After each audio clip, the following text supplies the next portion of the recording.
త్రాగుబోతులు మారారు, బందిపోడు దొంగలు మారారు, నరహంతకులు మారారు, వడ్డీ వ్యాపారస్తులు మారారు.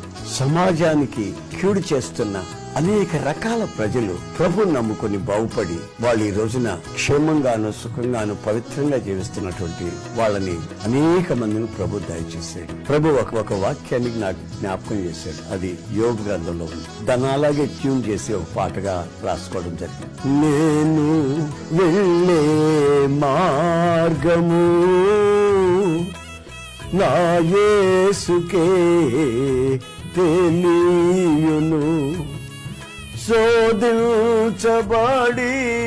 మీదట నేను సువర్ణమై మారెదను అని పాట రాసుకుని ఆ వాక్యం నన్ను ఆదరిస్తే ఆ వాక్యాన్ని అనుసరించి పాట రాసుకుని అలా పాడుకుంటూ ఉన్నప్పుడు నాకు నెమ్మది కలిగింది, విశ్రాంతి కలిగింది.